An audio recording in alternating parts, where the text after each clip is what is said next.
Hello guys story में दिखाए गए सब कैरेक्टर और जगह इमेजिनेशन है, काल्पनिक रूप से एक स्टोरी इमेजिनेशन है और स्टोरी को मनोरंजन के लिए बनाया गया है। इससे किसी भी भावनाओं और लोगों को ठेस नहीं पहुंचती है। चलो शुरू करते हैं story. Aadhya, will you marry me? Aadhya Rajeev को इग्नोर करते हुए अपने रूम में आ गई। वो अभी अपने बेड पर जाकर बैठी ही थी कि तभी राजीव ने पीछे से रूम में आते हुए पूछा, जवाब नहीं दिया तुमने अपनी आंटी को? आध्या ने उखड़ते हुए पूछा, कैसा जवाब? तो राजीव मुस्कुराया और उसने आध्या के पास आते हुए कहा, यही कि तुम खुशखबरी कब सुनाओगी? आध्या चुप रही तो अब राजीव ने उसे देखते हुए नाराजगी से कहा, यही तो मेरी मम्मी हर बार मुझसे पूछती हैं कि मैं उन्हें दादी कब बनाने वाला हूँ। पर मेरे पास उनकी इस बात का कोई जवाब नहीं होता। क्या कहूँ उन्हें कि 2 साल होने को आए हमारी शादी को, पर मैंने उनकी बहू को आज तक छुआ तक नहीं है। राजीव की बात सुन आध्या गुस्से से भर गई और उसने बेड से उठ राजीव के बराबर सामने खड़े होते हुए कहा, तो आप उन्हें सच क्यों नहीं बताते कि आप खुद उनकी बहू के करीब कभी गए ही नहीं, क्योंकि अब भी आप उस नीता से प्यार करते हैं? आध्या की बात सुन राजीव ने उसके और करीब हो आध्या को पकड़ते हुए गुस्से में कहा, बकवास बंद करो, कोई लेना देना नहीं है मेरा उससे। इस पर आध्या ने भी गुस्से में पूछा, अच्छा, तो कल रात वो आपको कॉल क्यों कर रही थी? इनफैक्ट कल रात में ही नहीं, उसने आपको कल सुबह भी कॉल किया था। उसके आते ही मुझे डाइवोर्स पेपर थमा दिए ना। कितने घटिया इंसान हैं ना आप। हमेशा बस खुद के लिए ही सोचते आए हैं। जब मैं डाइवोर्स चाहती थी तो मुझे इग्नोर करते थे और अब वो एक बार फिर आपके पास वापस लौट आई तो अब आपको डाइवोर्स चाहिए। इतना कहकर आध्या ने खुद को राजीव की पकड़ से आजाद किया और रूम से जाने लगी। तो राजीव ने झट से उसे पीछे से पकड़ते हुए कहा, मैं सिर्फ तुम्हारी खुशी के लिए तुम्हें डाइवोर्स देना चाहता हूँ। तुम ये डाइवोर्स चाहती हो? राजीव की बातों को सुन आध्या मुस्कुराए और उसने धीरे से कहा, वाह, खुद को छुटकारा चाहिए तो सारा का सारा दोष मुझ पर लगा दिया। राजीव ने आध्या को पलट अपनी तरफ घुमाते हुए थोड़े गुस्से में कहा, हाँ चाहिए। आखिर मैं भी एक मर्द हूँ, मेरी भी कुछ ख्वाहिश हैं, मैं भी कुछ पाना चाहता हूँ, पर तुम इन बातों को नहीं समझोगी। असल में तुम मुझे समझना ही नहीं चाहती कि मैं क्या चाहता हूँ। ये डाइवोर्स की वजह नीता नहीं, तुम हो। राजीव के कहे शब्द आध्या को जैसे तीर की तरह अपने दिल में चुभे और उसने अगले ही पल राजीव को दूर धकेलते हुए कहा, अच्छा, ख्वाहिश तब कहाँ थी ये ख्वाहिश जब शादी की रात ही आपने मुझे कह दिया था कि आप मुझसे प्यार कभी नहीं कर पाएंगे। क्यों कहा था मुझसे कि आप बस नाम के लिए एक पत्नी चाहते थे, इसलिए शादी की, और ये जान मैं आपको छोड़ना चाहूँ तो छोड़ सकती हूँ। राजीव ने धीरे से कहा, तब बात अलग थी आध्या, अब बात कुछ और है। मैं अब हमारे रिश्ते को आगे लेकर जाना चाहता हूँ, पर तुम नहीं चाहती, इसलिए तुम्हें आजाद कर रहा हूँ। मुझे समझ आ गया है कि तुम मुझसे प्यार करती ही नहीं हो और ना ही करना चाहती हो। आध्या की आंखें भर आईं। उसने एक नजर राजीव को देख अगले ही पल अपना मुंह फेर लिया।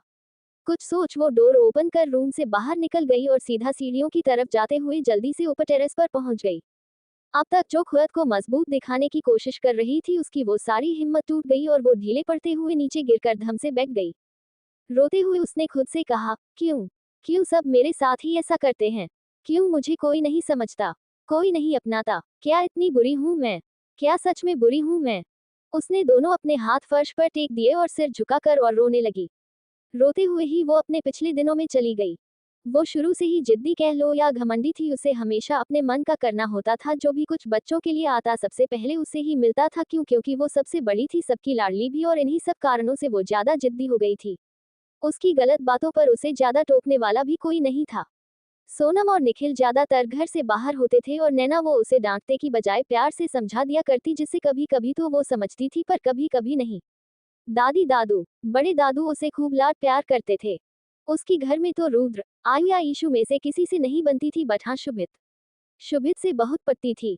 दोनों की एक जैसी सोच थी। पढ़ने लिखने में भी दोनों एक दूसरे को टक्कर देते थे, एक दूसरे के बहुत अच्छे दोस्त थे। पर फिर उनके बीच ईशु आ गई। आध्या बीती यादों में खोई हुई थी कि तभी उसे किसी के ऊपर टेरेस पर आने का एहसास हुआ। वो होश में आ गई थी, इसलिए झट से खड़ी होकर वॉल के पीछे जा छिपी। वो नहीं चाहती थी कि कोई भी उसे इस तरह से रोते हुए देखे। इधर नीचे रस्में बाकी थी, पर अब सभी थक चुके थे, इसलिए नैना ने आरोही को अपने साथ ले जाते हुए कहा, आओ मेरे साथ। आरोही अपना लहंगा संभालते हुए नैना के पीछे पीछे चल दी। नैना उसे अपने साथ एक रूम में ले आई थी। नैना ने आरोही को एक साड़ी देते हुए कहा, ये लो, कपड़े बदल लो, लहंगा बहुत भारी है ना। आरोही ने कुछ सकुचाते हुए नैना से साड़ी ले ली तो नैना ने मुस्कुराकर उसे देखते हुए कहा, आज अपनी सास के पास ही सोना पड़ेगा। आरोही नैना की बात सुन झेप गई। उसे समझ नहीं आया था कि नैना को कैसे पता चला कि वो यही जानना चाहती थी कि वो इस रूम में क्यों आई है। आरोही पहले भी ईशू के साथ एक बार यहाँ आई थी, इसलिए उसे पता था कि रुद्र का रूम कौन सा है। पर आज उसे रुद्र के पास जाने की मनाही थी। असल में राणा फैमिली में निखिल और मयंक के बाद लड़कों में ये पहली शादी थी जो पूरे रस्मों रिवाजों से हुई थी, इसलिए हर एक रस्म को पूरा किया गया था। तो ये भी एक रस्म थी जिसमें आरोही को पहली रात अपनी सास के पास ही सोना था, यानी सोनम के साथ। ये मालूम पड़ते ही आरोही को थोड़ा डर सा लगा। सोनम नैना की तरह मीठा बोलना नहीं जानती थी, तेज तर्रार थी, जिसके चलते आरोही को उससे थोड़ा डर सा लगता था। अंडस्को वहीं दूसरी तरफ पूरे दिन भर मेहमानों में व्यस्त शुभी को आखिर डॉक्टर के पास जाने का समय मिल ही गया था। वो ईशू को लेकर डॉक्टर शिवानी के पास गई थी और वहां जाकर कंफर्म हो गया था कि हाँ, ईशू प्रेग्नेंट थी। वैसे तो प्रेगनेंसी टेस्ट से पहले ही पता चल गया था, मगर फिर भी शुभी ने ईशू का एक बार डॉक्टर से चेकअप कराया था। शुभी और ईशू दोनों ही मित्तल मेंशन वापस पहुंची तो आदित्य ने उन दोनों को बाहर से आते देख शुभी से पूछा, कहाँ गई थी? मैं कब से ढूंढ रहा था तुम्हें। शुभी आदित्य को देख मुस्कुराए और उसने ईशू से कहा, बेटा तुम जाओ, जाकर आराम करो। ईशू हाँ में सिर हिलाते हुए वहां से चली गई। तो आदित्य ने अब फिर से उससे पूछा, बोलो भी, कहाँ गई थी? शुभी ने आदित्य के करीब जा उसके गले में अपनी बाहें डाल मुस्कुराते हुए कहा, आपके चेहरे पर ये जो उदासी छाई हुई है ना, इसे दूर करने का उपाय करना था, तो बस वही करने गई थी। आदित्य ने शुभी की बात सुन कंफ्यूज होते हुए पूछा, क्या क्या कह रही हो? शुभी आदित्य के चेहरे पर बनते बिगड़ते एक्सप्रेशन देख हंसने लगी और वहीं उसे हंसते देख आदित्य ने कहा, पागल हो गई हो क्या? हंस क्यों रही हो? बहुत खुश हूँ इसलिए हंस रही हूँ। शुभी ने ये कहते हुए आदित्य का हाथ अपने हाथों में ले लिया। शुभी ने अब रुककर हैरानी से खड़े आदित्य को देखते हुए कहा, मिस्टर मित्तल, अब तो आपको मानना ही पड़ेगा कि आप बुढ़े हो गए हैं। इतना कहकर शुभी फिर से हंसने लगी तो आदित्य भी अब हंस दिया और उसने हंसते हुए पूछा, बूढ़ा? और मैं अभी 60 साल का भी नहीं हूं तो बूढ़ा कैसे हो गया? शुभी ने आदित्य के गाल खींचते हुए कहा, वो ऐसे कि आप अब दादू बनने वाले हैं और दादू तो बुढ़े ही होते हैं ना। ये कहते हुए शुभी फिर से खिलखिलाकर हंस दी। वहीं आदित्य उसने सरप्राइज होते हुए पूछा, दादू क्या बोल रही हो? शुभी ने अपने सिर पर हाथ मारते हुए कहा, हाँ मेरे बुद्धू पतिदेव, आप दादू और मैं दादी। घर में छोटा चीकू या छोटी ईशू आने वाली है। शुभी की बात सुन आदित्य खुशी से झूम उठा और उसने अगले ही पल शुभी को अपनी बाहों में भरते हुए पूछा, सच? तो शुभी ने हाँ में सिर हिला दिया। आदित्य ने प्यार से शुभी के सिर को चूम लिया। तभी उसी वक्त शुभित भी अंदर आता दिखा। उसे देख आदित्य खुशी के मारे जल्दी से शुभित के पास जा पहुंचा और उसने अपने हाथ खोल शुभित से कहा, आज तो तुम्हें गले लगाना बनता है मेरे शेर। ये कहते हुए आदित्य शुभित के गले लग गया तो शुभित शुभी और आदित्य के चेहरे की मुस्कुराहट देख ही समझ गया था कि आदित्य किस बारे में बात कर रहा है। आदित्य से अलग होते ही शुभित ने शुभी और आदित्य के पैर छू लिए। सीढ़ियों से नीचे आते शान ने ये नजारा देखा तो हैरान होते हुए शुभित से पूछा, भाई आप कौन सा तीर मार कर आए हो जो मॉम एंड पॉप्स का आशीर्वाद लिया जा रहा है? शान की बात सुन शुभित थोड़ा शर्मा सा गया। वहीं आदित्य ने शान की बात सुन उसे अपने गले से लगाते हुए कहा, खुश हो जाओ मेरे लाल, अब तुमसे भी छोटा इस घर में आने वाला है। चाचू बनने वाले हो, थोड़ा तो समझदार बनो अब। ये सुन शान खुशी से उछल पड़ा और शुभित के गले से लटक गया। इधर आदित्य ने अब घर में काम कर रहे सभी सर्वेंट्स को इस महीने बोनस देने का ऐलान कर दिया। वहीं शुभी ने खुश होते आदित्य का हाथ पकड़ उसे अपने साथ ले जाते हुए कहा, बस आप ज्यादा अभी किसी को मत बताइए कि आप दादू बनने वाले हैं। जब बन जाए तब बताना। पर आदित्य वो तो इस समय बहुत खुश था और उसने झट से समीर को कॉल कर दिया। अंडस्को वहीं रात के समय खाना खाते हुए राजीव का ध्यान बार बार अपने सामने बैठी आध्या पर ही जा रहा था। कैसे वो खामोशी से बैठे हुए बगैर मन के भी खाना खाए जा रही थी। इधर आरोही का खाना रूम में ही उसके लिए भिजवाया जा चुका था। घर में अभी भी मेहमान थे जो कि गांव से आए थे, इसलिए घर भरा हुआ था। सबका डिनर हो जाने के बाद राजीव जल्दी से आध्या के पीछे पीछे गया और उसने आध्या को पकड़ते हुए कहा, मुझे बात करनी है तुमसे। आध्या ने राजीव को दूर करते हुए कहा, बात करने को बचा ही क्या है? राजीव ने कहा, बहुत कुछ। प्लीज आध्या, कल मुझे वापस जाना होगा। मुझे 4 दिन की ही लीव मिली है। प्लीज मुझसे बात करो। आध्या ने राजीव का हाथ दूर झटक दिया और वहां से चली गई। राजीव निराश होकर वापस मुड़ा कि अपने सामने खड़े रुद्र को देख ठिठक गया। रुद्र ने उससे पूछा, जीजू सब ठीक तो है ना? रुद्र उसे देखते हुए उसके करीब ही आने लगा था। ये देख राजीव ने हाँ में सिर हिलाया और झट से उसे इग्नोर करते हुए निकल गया।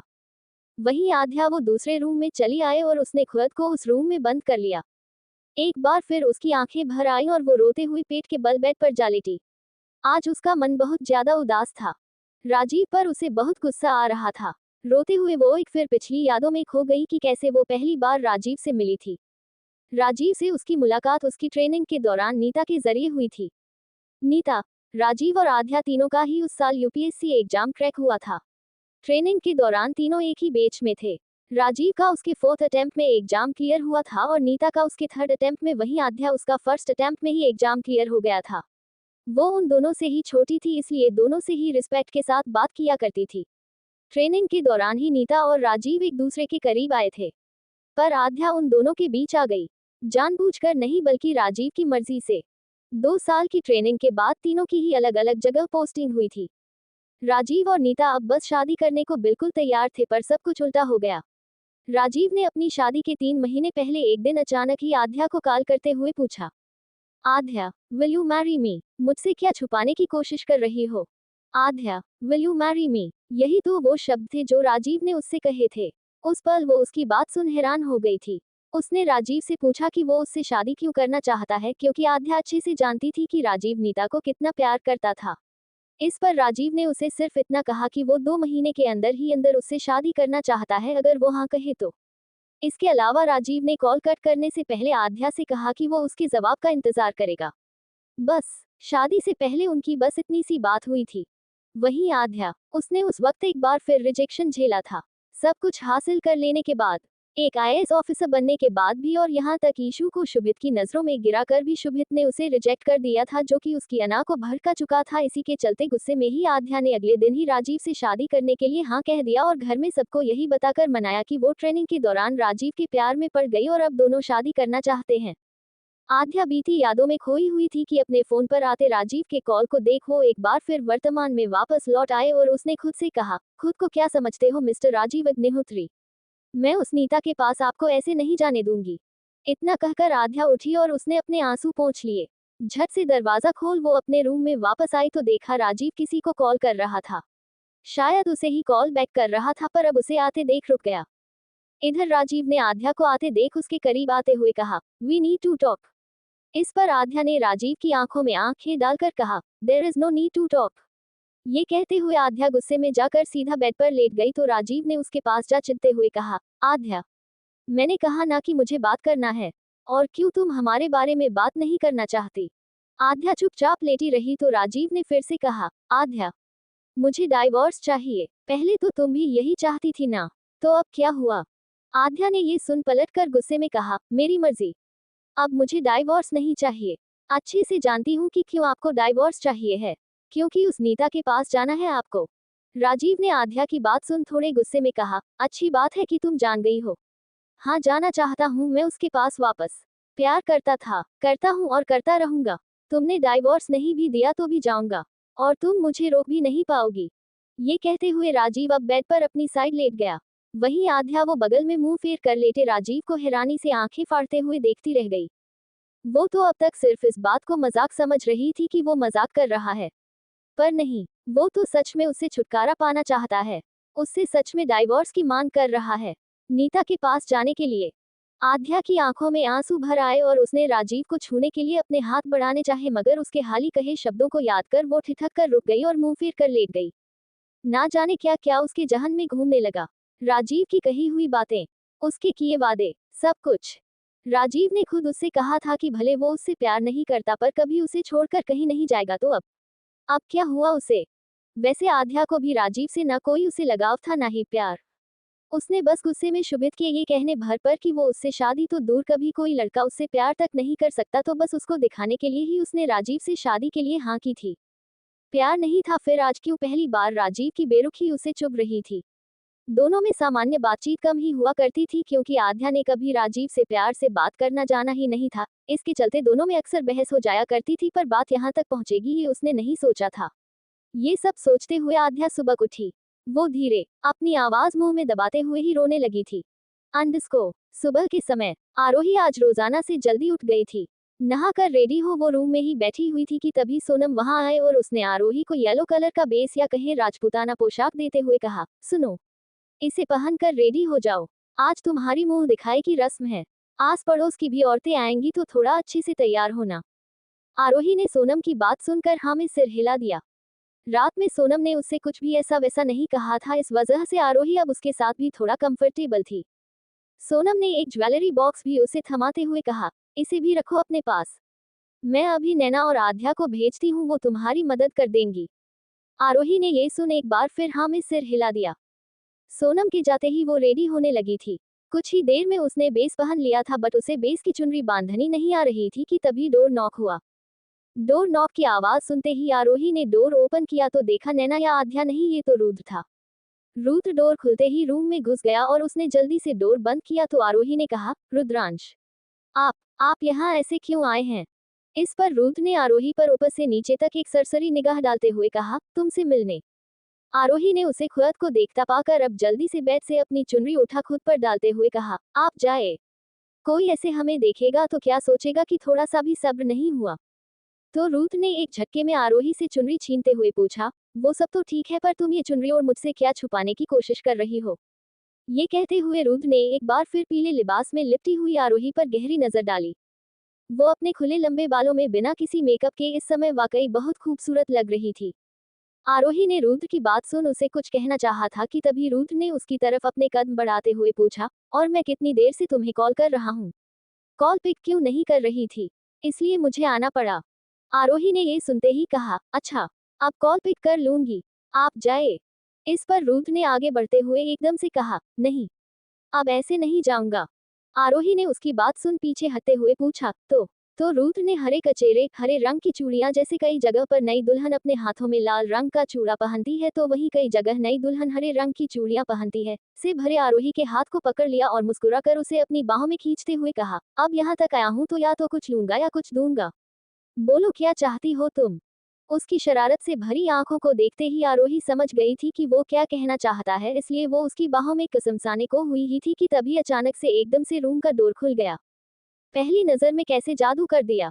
डोर के खुलने की आवाज सुन आरोही ने रुद्र को दूर धकेल दिया। वही डोर खोलकर अंदर आए आध्या ने रुद्र को आरोही के रूम में देखा तो चिढ़ गई और उसने चिढ़ते हुए कहा, बस कुछ घंटों की बात है, उसके बाद तुम्हारे रूम में ही होगी, तब तक सब्र कर लो, और कुछ लिहाज भी, घर में मेहमान हैं। आध्या ने खुद ने कभी रोमांस क्या होता है ये तो जाना नहीं था, करना तो बहुत दूर की बात थी, इसलिए उसे कपल्स को इस तरह एक दूसरे के करीब देखते ही चिढ़ मचती थी। वहीं रुद्र ने आध्या की बात सुनते हुए भी इग्नोर कर दी और वो बस एक नजर आरोही को घूरते हुए ही रूम से जाने लगा तो आध्या ने उसे रोकते हुए कहा, उसकी चुनरी तो देते जाओ। रुद्र ने गुस्से में आध्या को चुनरी पकड़ा दी और रूम से बाहर निकल गया। उसे जाते देख आध्या ने रूम का डोर बंद करते हुए आरोही से कहा, और तुम जब रुद्र के साथ होती हो तो डोर बंद करके रखना चाहिए ना, घर में कई लोग हैं, अभी कोई और चला आता तो। आरोही आध्या की बात सुन शर्म से गड़ गई थी, उसने अपना सिर झुकाए और अपने सीने को अपने दोनों हाथों से छुपाए हुए धीरे से कहा, आगे से ध्यान रखूंगी। आध्या ने अब आगे कुछ नहीं कहा और आरोही के पास जा उसकी मदद करने लगी। अंडस्को आध्या आरोही को तैयार कर सभी के बीच ले आई थी। आज आरोही की मुंह दिखाई थी और फिर शाम में रिसेप्शन पार्टी। पीले रंग की राजस्थानी पोशाक पहने हुए और गहनों से लदी आरोही आज कुछ अलग दिख रही थी। आरतों के बीच बैठी आरोही की मुंह दिखाई के लिए सबसे पहले सोनम की भाभी यानी कि रुद्र की मामी आगे आई, जो कि आज सुबह ही मुंबई आई थी रिसेप्शन के लिए, क्योंकि वो शादी में नहीं आ पाई थी। आरोही का घूंघट उठा, उसे एक नजर जी भर कर देखते हुए मामी ने अर्चना जी से कहा, चाची जी, पहले नीली आंखों वाली बहू ले आई अपने बेटे के लिए, और अब भूरी आंखों वाली पौत्र बहू पोते के लिए। क्या काली आंखें वाली लड़कियां पसंद नहीं आती? अर्चना जी ने मामी की बात पर खुलकर हंसते हुए कहा, अब ये तो आप अपने भांजे से ही पूछ लेना कि वो भूरी आंखों वाली बहू क्यों पसंद कर लाया। मामी जी ये सुन हंसने लगी और उन्होंने आरोही की नजर उतारते हुए कहा, किसी की नजर ना लगे, मैं तो मजाक कर रही थी, बहू बहुत सुंदर है। इतना कहकर मामी जी ने आरोही को मुंह दिखाई में सोने की चैन गिफ्ट में दी। इसके बाद अब बारी मनु की आई। मनु ने मुस्कुराते हुए पहले तो आरोही के सिर को चूमा और फिर उसके घूंघट को उठा चेहरे को देखते हुए धीरे से कहा, पता है, शुभी भाभी बहुत अच्छी लगती थी मुझे, वो तो ना सही पर उनकी परछाई घर में आ गई, ये देख अच्छा लगा, हमेशा यूं ही खुश रहो। इतना कहकर मनु ने भी आरोही को एक डायमंड का सेट गिफ्ट किया, जो कि एक्सपेंसिव तो था ही बट बहुत खूबसूरत था। आरोही ने मनु के पैर छू लिए। मनु भी अपने हस्बैंड के साथ कनाडा से आज ही वापस आई थी। वो अपने किसी काम के सिलसिले में बाहर गई थी। ऐसे ही एक के बाद एक औरतें आरोही की मुंह दिखाई करते हुए उसकी तारीफ कर रही थी और इसी के साथ आरोही की मुंह दिखाई भी अच्छे से हो चुकी थी।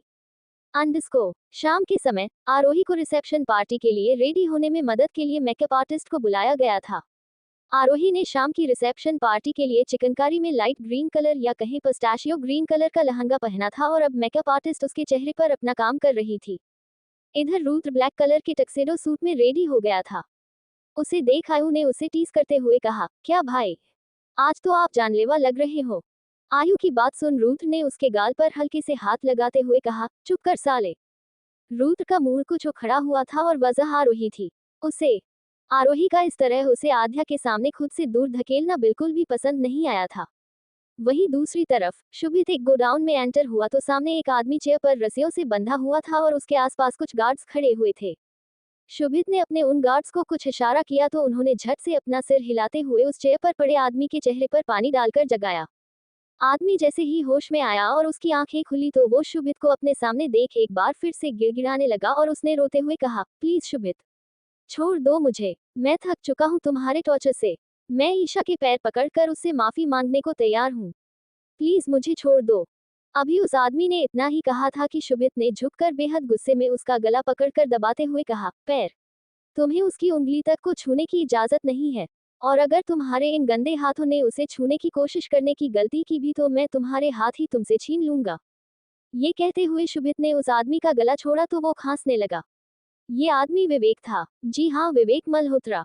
शुभित ने उसे एक नजर देखते हुए कहा था ना मैंने तुमसे मल्होत्रा, कि तुम्हें वो सजा दूंगा कि तुम मेरे सामने गिड़गिड़ाने लगोगे, रोने लगोगे। तुम्हारी हिम्मत कैसे हुई उसे छूने की? वो सिर्फ मेरी है, सिर्फ मेरी। विवेक ने रोते हुए कहा, मुझे माफ कर दो शुभित, मैं फिर ऐसी कोई गलती नहीं करूंगा, मुझे माफ कर दो प्लीज। इतना कहकर वो चिल्लाया क्योंकि उसकी उंगली उस किलो से भरी चेयर पर जा लगी थी। शुभित ने झुककर विवेक के करीब हो झुकते हुए कहा, पता है तुम्हारे डैड तुम्हारे गुम होने से कितना परेशान है और होंगे भी, आखिर उनका इकलौता नालायक बेटा गायब जो है। ये कहते हुए शुभित ने आगे भी कुछ कहना चाहा था कि तभी शुभित का फोन बजने लगा। शुभित ने फोन चेक किया तो कॉल ईशू का था। शुभित ने कॉल पिक किया तो उधर से ईशू ने पूछा, कहाँ हो, जल्दी आओ, हमें जाना। तो शुभित ने कहा, बस अभी आया जान, तुम रेडी हो जाओ। शुभित ने कॉल कट कर अपने आदमियों से कहा, खातिरदारी करो इसकी, आज इसे रात में खाना मत देना। ये कहते हुए शुभित अब वहां से चला गया। वहीं विवेक वो बस चिल्लाता हुआ रह गया। अंडरस्कोर वो मित्तल मेंशन आया तो देखा रूम में ईशू रेडी होकर उसका इंतजार कर रही थी। उसने ग्रे कलर की नेट की साड़ी पहनी हुई थी। उसे देख शुभित ने उसके पास जाते हुए कहा, बस 10 मिनट दो, अभी रेडी होकर आया। ईशू ने हाँ में सिर हिलाते हुए कहा, हम जल्दी करो, मॉम डैड और शान तो चले भी गए। शुभित ने उसकी बात सुन मुंह बनाते हुए कहा, ओह डोंट बी सैड, हम भी चलते हैं, बस 10 मिनट। ये कहते हुए शुभित क्लोजेट रूम में चला गया। इधर शान अकेला अपनी कार ड्राइव करते हुए रिसेप्शन पार्टी के लिए निकल गया था। इस समय उसके चेहरे पर एक अलग ही चमक थी, एक अलग ही मुस्कान, और उसकी वजह थी उसके सामने उसके फोन स्क्रीन पर रेहा की फोटो जो कि रुद्र और आरोही की शादी में उसने चुपके से ली थी। शान ने रेहा की फोटो को देखते हुए कहा, oh God, why she so cute. Shaan Reha की फोटो देखते हुए अब सामने देखने लगा। शान को रेहा कुछ ज्यादा ही पसंद आ गई थी, इतनी कि वो पहली बार किसी लड़की को लेकर इतना खोया हुआ था कि हर वक्त बस उसका ही ख्याल था। वो शान के दिलो दिमाग पर छा गई थी। कुछ सोचते हुए उसने कार में सॉन्ग्स प्ले कर दिए। पहली नजर में कैसे जादू कर दिया, तेरा बन बैठा है मेरा जिया। सॉन्ग को सुनते ही शान का दिल खुश हो गया क्योंकि गाना बिल्कुल वही बोल रहा था जो इस वक्त शान का दिमाग सोच रहा था। जाने क्या होगा क्या पता, इस पल को मिलके आज ही ले जरा, मैं हूँ यहाँ, तू है यहाँ, मेरी बाहों में आ भी जा, ओ जान ए जान, दोनों जहां मेरी बाहों में आ। गाने को सुनते हुए ही शान ने कार की स्पीड बढ़ा दी और कुछ ही देर में रुद्र के घर पहुंच गया। अंडरस्कोर इधर आरोही रेडी होकर आध्या और प्रिशा के साथ अब जब रुद्र के सामने आई तो रुद्र का दिल एक पल के लिए जैसे धड़कना भूल गया और दिमाग भी ये भूल गया कि वो उससे नाराज हो गया था। वो सब छोड़ आरोही के पास जा खड़ा हुआ और उसे उसका हाथ मांगा तो आरोही ने धीरे से अपना हाथ उसके हाथ में दे दिया। ये देख रुद्र मुस्कुराया और आरोही को सभी के सामने स्टेज तक यूं ही हाथ पकड़े हुए अपने साथ लेकर गया।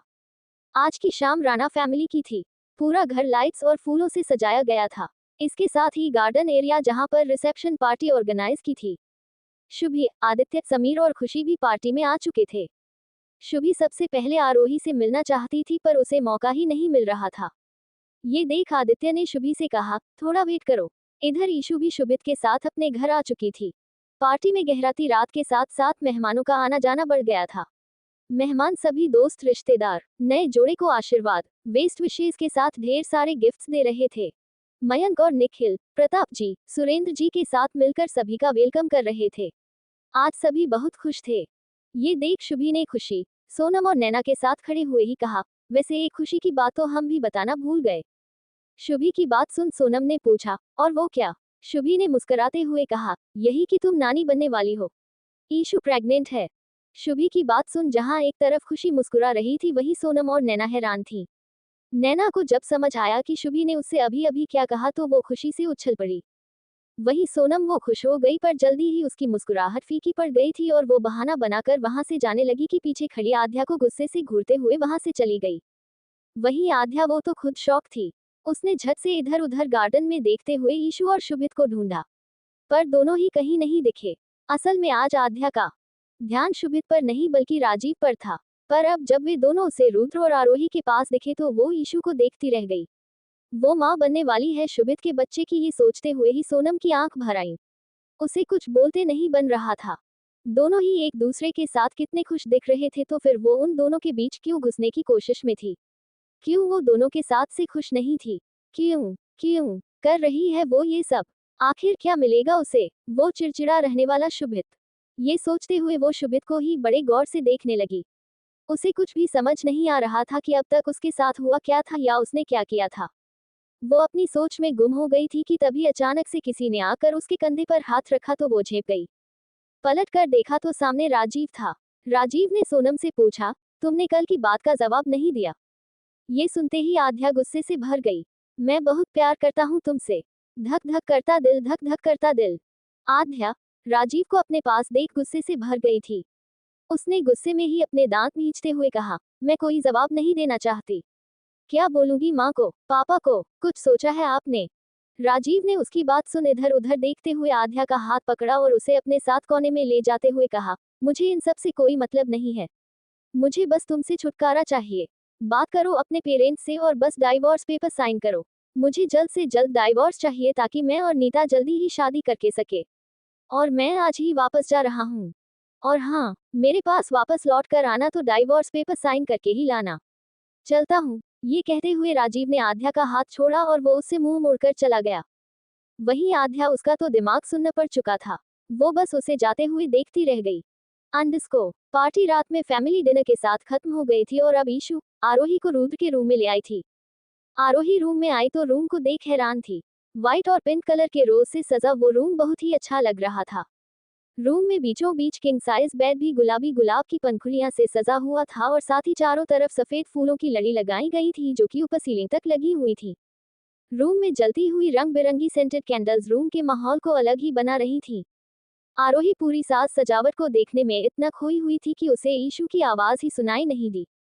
ईशु ने इस बार तेज आवाज में कहा, एंजल, जाओ जाकर बेड पर बैठ जाओ। आरोही होश में आए और हाँ में सिर हिलाते हुए धीरे से अपना लहंगा संभाल बेड पर जा बैठी। तब तक रुद्र की ही दूर की एक भाभी दूध का ग्लास थामे मुस्कुराते हुए रूम में चली आई और उन्होंने आरोही को दूध का ग्लास देते हुए कहा, ये लो देवरानी जी, इसे देवर जी को दे देना। हल्दी केसर वाला दूध है, देखना इसे पीते ही देवर जी कैसे। अपनी आधी बात बीच में ही छोड़ वो हंसने लगी तो ईशु भी धीरे से मुस्कुरा दी और उसने आरोही का घूंघट डाल दिया। वहीं आरोही उन भाभी को अपने घूंघट में से ही देखने लगी। वो समझ गई थी कि जरूर वो कुछ शरारत में कह गई हैं। थोड़ी देर बाद रुद्र आया तो भाभी जल्दी से डोर पर जाकर खड़ी हो गई और रुद्र से हंसी मजाक करते हुए अपना नेक मांगने लगी तो रुद्र ने भी उन्हें अपना वॉलेट थमा दिया। सभी लोग अब वहां से जा चुके थे तो रुद्र भी डोर बंद कर रूम में चला आया। सबसे पहले उसने अपने सूट को निकाल कर रूम में ही सोफे पर फेंक दिया और अब पलटकर फूलों की सेज पर बैठी अपनी बीवी को देख वो मुस्कुरा दिया। रुद्र धीरे से बेड के करीब आया। उसने फूलों की लड़ियों को अपने हाथों से साइड किया और आरोही को देखते हुए ठीक उसके सामने बेड पर बैठ गया।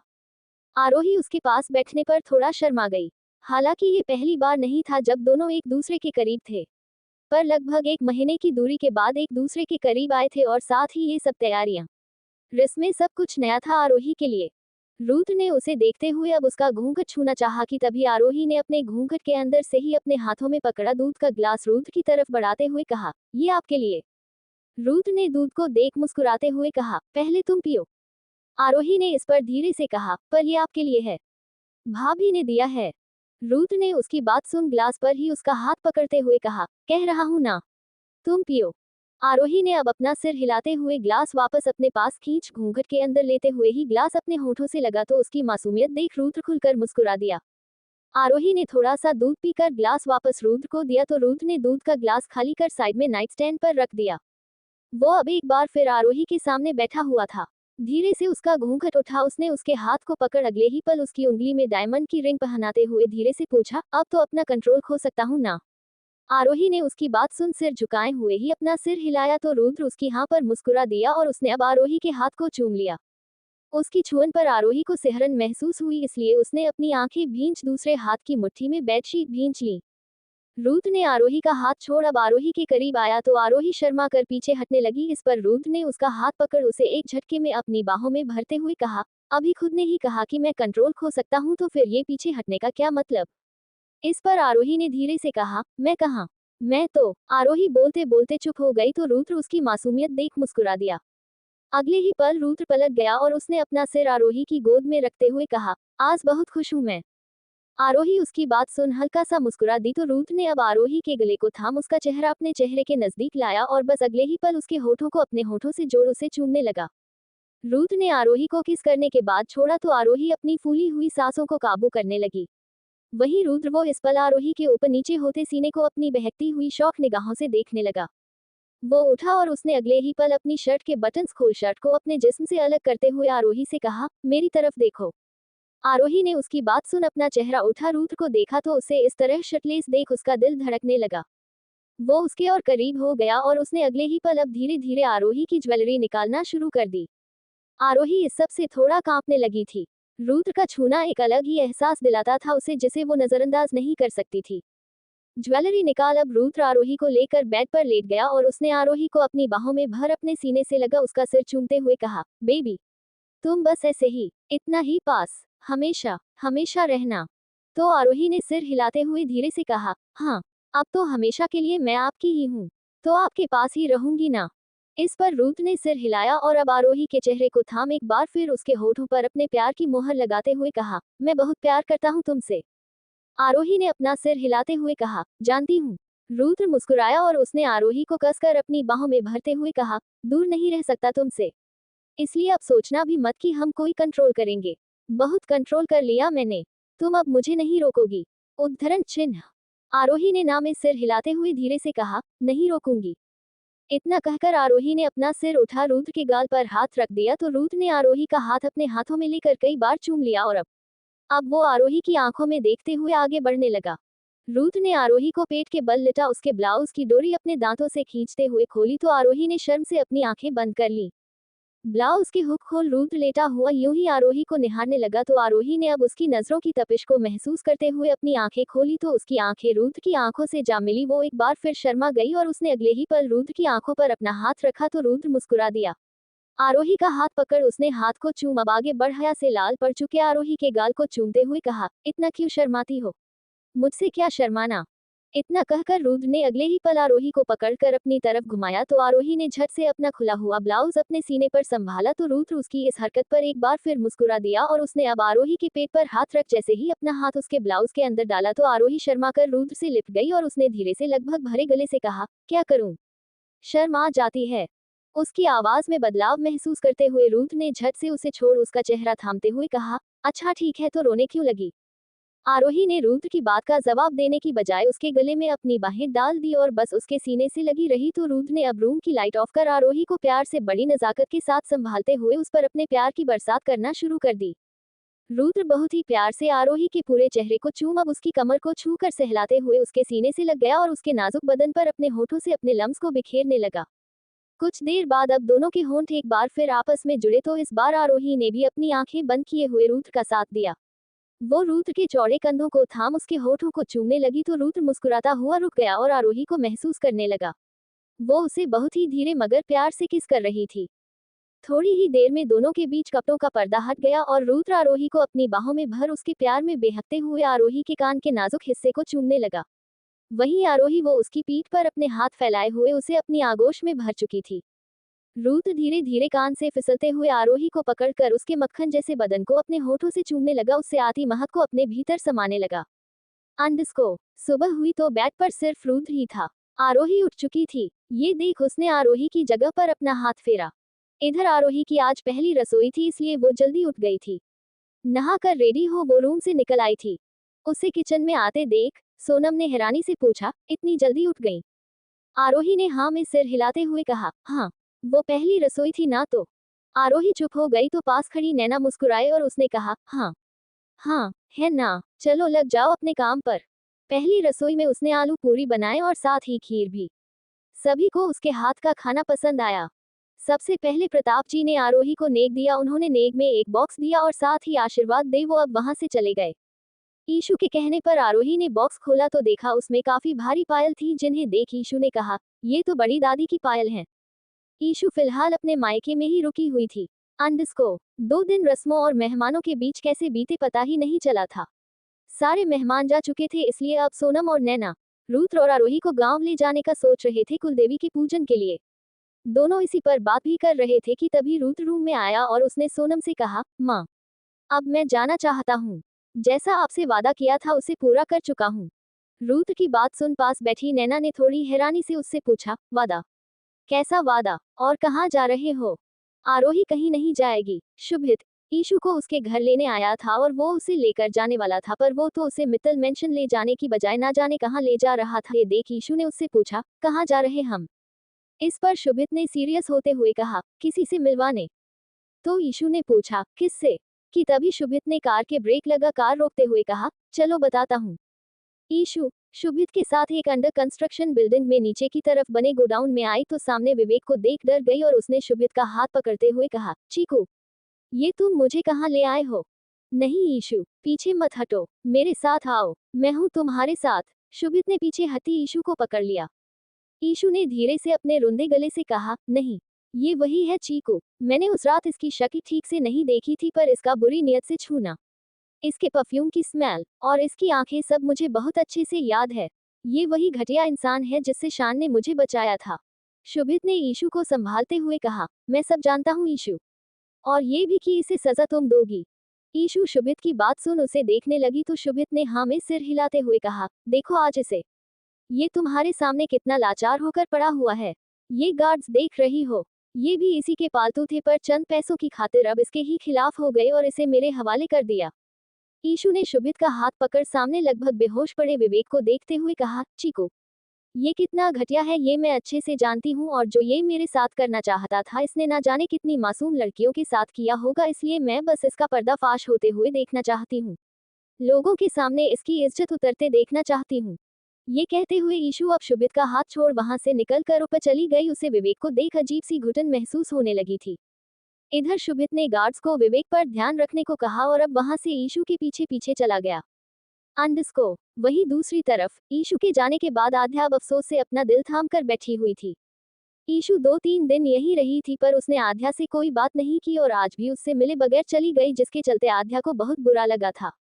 कैसे वो हमेशा दी करते हुए उसके आगे पीछे घूमती थी, पर अब जब वो ये जान चुकी थी कि उसने उसके और शुभित के बीच गलतफहमी पैदा करने की कोशिश की तो तब से वो उससे कटी कटी रहने लगी थी। और इधर इधर राजीव, वो भी उसका साथ छोड़ चुका था। सब उसे छोड़ रहे थे। ऐसी भी उसकी क्या गलती थी? वो तो बस वो पाना चाहती थी जिसकी उसने ख्वाहिश की थी, पर उसके हाथ कुछ भी नहीं लगा। इधर सोनम अपने रूम में नैना के साथ रुद्र और आरोही को गांव ले जाने का सोच रही थी। आखिर कुलदेवी की पूजा के लिए दोनों का ही जाना जरूरी था। दोनों इसी पर बात भी कर रहे थे कि तभी रुद्र रूम में आया और उसने सोनम से कहा, माँ, अब मैं जाना चाहता हूँ। जैसा आपसे वादा किया था उसे पूरा कर चुका हूँ। रुद्र की बात सुन पास बैठी नैना ने थोड़ी हैरानी से उससे पूछा, वादा? कैसा वादा और कहाँ जा रहे हो? रुद्र ने धीरे से सिर झुकाते हुए कहा, छोटी माँ, मैं अब वापस जा रहा हूँ। वही सोनम उसके तो रुद्र की बात सुन मटर छीलते हुए हाथ रुक गए और वो बेड से उठ खड़ी हुई। नैना को अब भी रुद्र की बात समझ नहीं आई तो उसने हल्का सा मुस्कुराते हुए पूछा, क्या कह रहे हो? कुछ समझ नहीं आ रहा। कहाँ वापस जाना है? रुद्र ने नैना की बात सुन अपना सिर उठाते हुए कहा, ये आप माँ से पूछ लीजिए। ये कहते हुए रुद्र वहां से चला गया तो सोनम हड़बड़ाई सी सब छोड़ उसके पीछे भागी। वो चिल्लाए, रुद्र, मेरी बात सुनो बेटा। रुद्र उसकी आवाज सुन रुका और उसने पलटते हुए कहा, प्लीज माँ, अपनी बात से मत मुकरिए। आपसे बस शादी तक का वादा किया था। इतना कहकर वो अब सीढ़ियां उतरता हुआ नीचे चला गया तो इधर नैना जो कि पीछे पीछे ही चली आई थी उसने सोनम से पूछा, क्या हुआ भाभी? सोनम की आंखें आंसुओं से भर आईं और उसने नैना का हाथ पकड़ते हुए कहा, नैना, नैना देखो ना ये पागल लड़का कैसी बातें कर रहा है। यहाँ से जाने की बात कर रहा है। नैना ने सोनम की बात सुन हैरान होते हुए पूछा, क्या? सोनम ने हाँ में सिर हिलाया और उसने उस दिन रुद्र के फ्लैट पर किचन में हुई रुद्र से अपनी बात नैना को बताई। उसने कहा, तुम्हें याद है ना कि कैसे ये लड़का उस दिन जब हम इसके किराए के फ्लैट पर गए थे तो घर वापस आने के लिए मना कर रहा था, पर मैं अब और इसके बगैर नहीं रह सकती थी, इसलिए मैंने किचन में इसके पीछे जाते हुए इससे कहा कि कम से कम आरोही और उसके मम्मी पापा की खुशी के लिए शादी अच्छे से हो जाने दे और शादी तक हमारे साथ हम सबके बीच रहे। मैंने सोचा था कि शायद इससे इसका मन बदल जाएगा और ये हमारे साथ ही रहने लगेगा, पर देखो इसे कैसी बातें कर रहा है। ये कहते हुए सोनम फफक कर रो पड़ी। नैना ने उसे संभालते हुए कहा, वो ऐसा कुछ नहीं करेगा भाभी, चलिए हम बात करते हैं उससे। सोनम ने ना में सिर हिलाया और अचानक से बोली, नहीं, हम नहीं। आरोही, आरोही कहाँ है? उससे कहा था मैंने, वो समझाए मेरे बच्चे को, वो ऐसे नहीं जा सकता। इतना कहकर वो जल्दी से रुद्र और आरोही के रूम की तरफ भागी, पर रूम में आते ही देखा कि वो तो वहां थी ही नहीं। सोनम सब छोड़ अब नीचे की सीढ़ियों की तरफ भागी। वो बदहवास हालत में भागी थी। वहीं रुद्र वो किचन में सीधे आरोही के पास आया और उसने मेघ को इग्नोर कर आरोही का हाथ पकड़ते हुए कहा, इधर आओ मेरे साथ। आरोही ने उसके इस तरह उसे ले जाने पर उससे पूछा, क्या हुआ, कहाँ ले जा रहे हैं? कि तभी सोनम वहां पहुंची और उसने रुद्र से आरोही का हाथ छुड़ा। आरोही को अपने पास खींचते हुए गुस्से में पूछा, कहाँ जाना है तुम्हें? कहीं नहीं जाओगे तुम? आरोही भी कहीं नहीं जाएगी। इस पर रुद्र ने धीरे से कहा, माँ आप अपनी कही बात से पीछे हट रही हैं।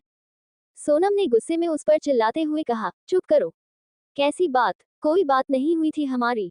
और आरोही, मैंने तुमसे कहा था ना कि तुम इसे समझाओगी, फिर ये कैसी बातें कर रहा है? सोनम गुस्से में आरोही पर चिल्लाई। तो आरोही ने सहमते हुए कहा, मैं बात नहीं कर पाई थी आंटी। इधर शोर शराबे को सुन सभी लोग वहां चले आए। अर्चना जी ने सोनम की हालत देखते हुए कहा, बहू, क्या हुआ, चिल्ला क्यों रही हो? सोनम ने उनकी आवाज सुन जल्दी से पलटकर उनकी तरफ भागते हुए कहा, चाची जी, इसे समझाए, ये कह रहा है कि यहाँ से जा रहा है। रुद्र सोनम की बात सुन अब तक गुस्से से भर चुका था, इसलिए उसने लगभग चिल्लाते हुए कहा, क्यों रुकूं मैं यहाँ? है क्या यहाँ पर मेरे लिए? जिसने मुझे बाहर निकाल फेंका था उसने एक बार कहाँ तक नहीं कि चल बेटा, घर चल, पर मैं फिर भी वापस आया क्योंकि आरोही चाहती थी कि हम अपनी जिंदगी में आगे तब बढ़े जब फैमिली हमें अपना ले। इसलिए चुपचाप मन ना होने पर भी मैं वापस चला आया। और देखो, वापस आने पर भी एक बार भी उन्होंने ये तक नहीं कहा कि अब वापस मत जाना। मैंने सिंगिंग रियलिटी शो जीता तो एक बार भी नहीं कहा कि बेटा, I am proud of you, जैसे आध्या के यूपीएससी क्लियर होने पर कहा था, आयु के नीट क्लियर होने पर कहा था, ईशु के आर्ट गैलरी में सिलेक्शन होने पर कहा था। मुझसे से तो कुछ कहा ही नहीं। कभी ये तक जानने की कोशिश नहीं की कि मैं घर से बाहर निकाले जाने पर कहाँ गया, कैसे रहा, कैसे जिया, कुछ भी नहीं। जब मेरे होने ना होने का कोई मतलब ही नहीं तो मैं क्यों यहाँ पर रुकूं? और सबसे बड़ी बात कि मैं अब भी अपनी लाइफ में कुछ नहीं कर पाया हूँ। मुझे करना, खुद को साबित करना है, इसलिए प्लीज माँ, आपको मेरी कसम है, आप मुझे नहीं रोकेंगी। इतना कहकर रुद्र ने आरोही को देखते हुए कहा, आरोही, मेरे साथ आओ। आरोही जो कि बुत बनी खड़ी हुई थी वो रुद्र की आवाज सुन होश में आए और उसके पीछे जाने को हुई तो सोनम ने उसका हाथ पकड़ रोते हुए कहा, आरोही, प्लीज उसे रोको। तुमने उस दिन कहा था ना कि तुम उसे मना लोगी। अगर आज वो यहाँ से गया तो मैं बर्दाश्त नहीं कर पाऊंगी।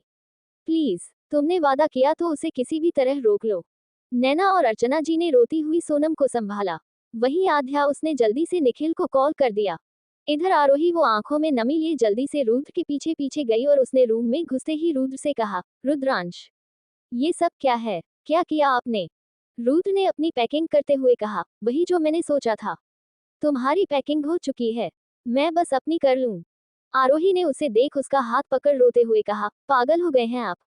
नीचे अपनी माँ की हालत देखी है आपने, कैसे रो रहे हैं वो? आरोही की बात सुन रुद्र के हाथ रुक गए। उसके चेहरे पर एक दर्द भरी मुस्कान खिल उठी और उसने आरोही का हाथ दूर झटकते हुए कहा, उनका रोना दिखाई दे रहा है तुम्हें? सही है, उन्हीं का रोना दिखाई देगा। क्योंकि तुमने उनके 5 साल के छोटे छोटे बच्चों को बिलखते हुए नहीं देखा कि कैसे वो अपनी माँ के लिए रोते थे, कैसे अपने पापा के लिए रोते थे। वो सब नहीं देखा ना तुमने, इसलिए ये कह पा रही हो। रूथ ने आरोही को देखते हुए कहा, मुझे तुम्हें कुछ नहीं समझाना है, बस देख लो कोई सामान तो नहीं रह गया है, क्योंकि हम अभी ही जा रहे हैं।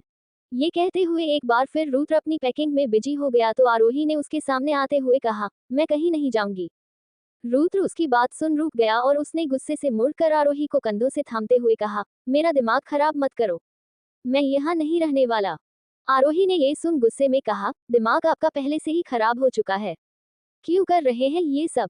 हम कहीं नहीं जा रहे, और जाना ही है आपको तो अकेले जाए।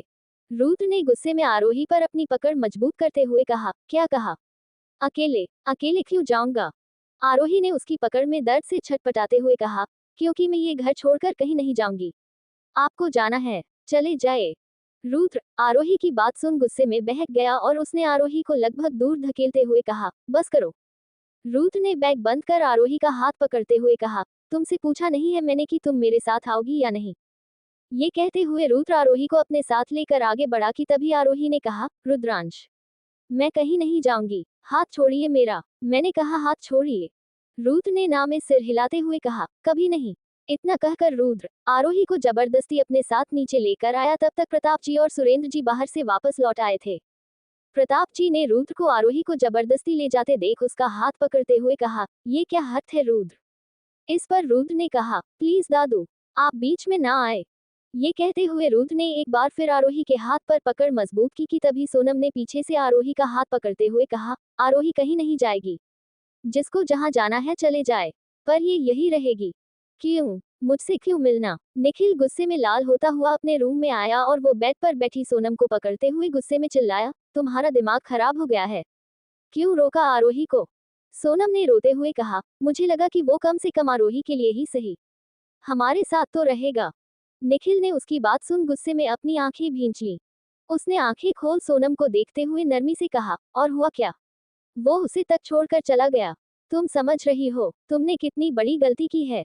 सोनम ने अपना सिर हिलाते हुए कहा, नहीं, मैंने कोई गलती नहीं की। देखना वो आरोही के लिए 2 दिन में ही वापस चला आएगा। निखिल ने रोती हुई सोनम को अपने गले से लगाते हुए कहा, सोनम, तुम क्या बोलूं तुम्हें, जो भी किया तुमने ठीक नहीं किया। ये कहते हुए निखिल दुखी हो गया तो सोनम ने उसके गले लगे हुए कहा, मैंने नहीं, आपने ठीक नहीं किया। आपकी वजह से वो यहाँ से चला गया। आपकी वजह से वो यहाँ वापस भी नहीं आना चाहता था। सब आपकी वजह से हुआ। हमेशा उसके पीछे पड़े रहते थे। निखिल ने सोनम की बात सुन उसका चेहरा थामते हुए कहा, अगर मैं उसकी परवाह करता हूँ तो मैं कहाँ से गलत था। मैं बस ये चाहता था कि वो अपने लिए कुछ कर सके। तुम्हारे लाड प्यार ने, तुम्हारी छूट ने उसे बिगाड़ दिया था। इस वजह से मैं उसके साथ सख्त था। मुझे फिक्र थी उसकी, आखिर वो मेरा भी खून है। सोनम उसकी बात सुन रोने लगी। वहीं रूम में आरोही की आंखों से आंसू लगातार पोंछने के बाद भी निकल रहे थे। वो बार बार गाल पर लुढ़कते अपने आंसुओं को पोंछ रही थी। कितनी भी कोशिश कर ले पर रह रहकर उसका दिल दुख रहा था और रुद्र का दिया दर्द उसे रुला रहा था। कितनी आसानी से वो उसे छोड़कर चला गया। अभी 4 दिन पहले उसने उसके साथ जीने मरने साथ रहने की कस्में खाई थी, जिनको वो पल में भुलाकर उसे छोड़कर जा चुका था। उसे उससे भी ज्यादा अपनी जिद प्यारी थी। आरोही अपनी सोच में डूबी हुई थी कि रूम का डोर खुला, नैना अंदर आए और उसने लाइट ऑन करते हुए कहा, आरोही, बेटा शाम हो गई है, ऐसे अंधेरे में क्यों बैठी हो? नैना लाइट ऑन कर आरोही से बात करते हुए मुड़ी तो देखा आरोही बेड पर अपना सिर टेक कर नीचे फर्श पर बैठी हुई थी। ये देख नैना उसकी तरफ जल्दी से बढ़ी और उसने आरोही के पास बैठते हुए कहा, आरोही, बेटा इस तरह क्यों और रो क्यों रही हो? रूथ की बातों को दिल से लगा कर बैठी हो क्या? वो कहीं नहीं जाएगा। देखना कल तक कैसे उल्टे पांव तुम्हारे पास वापस लौट आएगा। आरोही, जो कि अपना मुंह छुपाए सुबक रही थी, उसने नैना की बात सुन अपना सिर उठा धीरे से कहा, मैं रो नहीं रही हूँ छोटी माँ, बस ये अपने आप ही आंखों में आ रहे हैं। पर आप ठीक कहती हैं, वो वापस लौट आएंगे, है ना?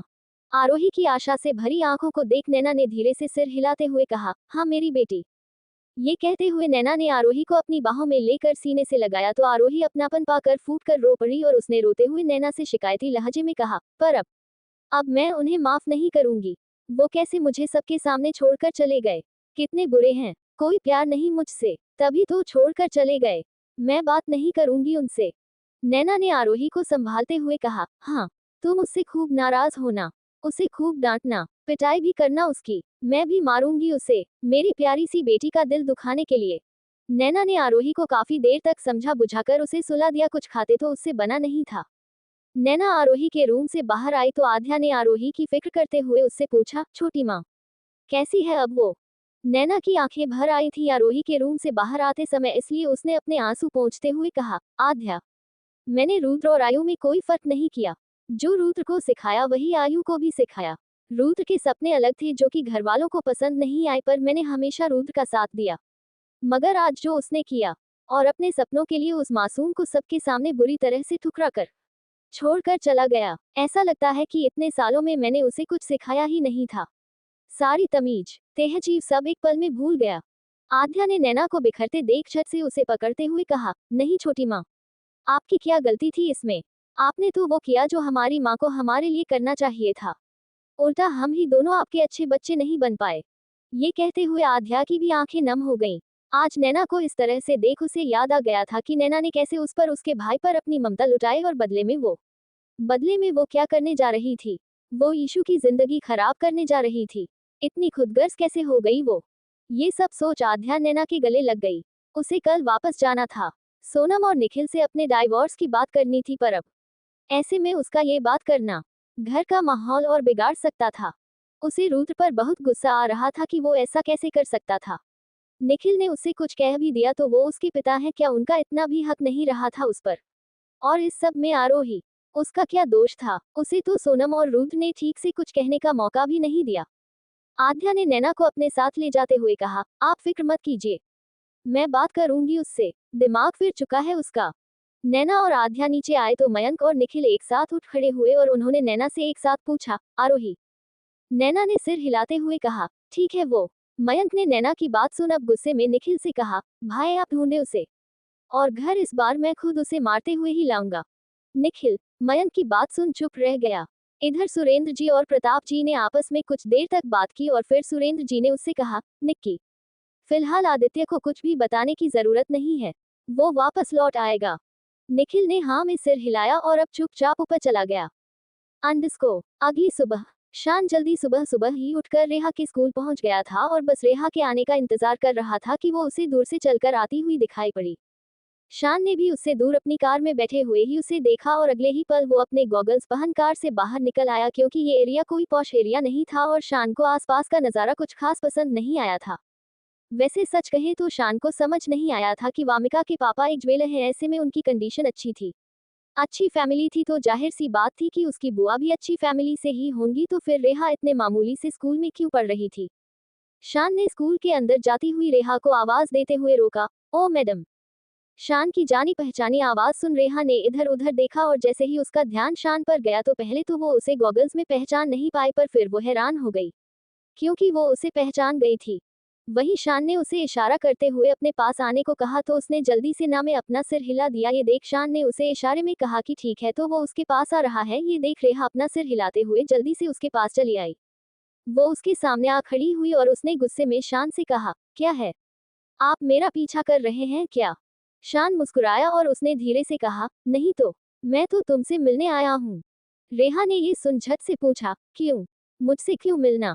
तो शान ने कहा, तुम्हें देखना था। वो उसे ये कहते हुए देखने लगा, जो कि अपनी आंखों से उसे जांचने परखने लगी। थोड़ी देर बाद उसने कहा, क्यों देखना? शान ने उसकी बात सुनकर कहा, गुड क्वेश्चन। इसका आंसर है कि मैं तुम्हें मिस कर रहा था। रेहा उसका जवाब सुन हैरान हो गई कि तभी उसके स्कूल की बेल बजी तो वो उसे एक बार फिर देखते हुए जल्दी से भागी। शान ने उसे जाते देख उसे आवाज देते हुए कहा, ओह मैडम, अपना सेल नंबर तो देती जाती, वही लेने आया था। इस पर रेहा ने पलट कर कहा, मैं नहीं दूंगी। ये कहते हुए वो स्कूल में चली गई तो शान उसे भागते हुए देख हंस दिया। शान का फोन बजने लगा। ये देख उसने हंसते हुए ही फोन चेक किया तो शुभित का कॉल था। उसने कॉल पिक करते ही कहा, हेलो ब्रदर। कि तभी उधर से शुभित ने कुछ कहा जिसे सुन शान के चेहरे की मुस्कुराहट पल भर में हवा हो गई। उसने झट से कहा, मैं अभी आया। हेलो गाइस, अगर आपको स्टोरी पसंद रही है तो कमेंट, लाइक और शेयर जरूर बताएं। Thank you for listening. Headphone दिल।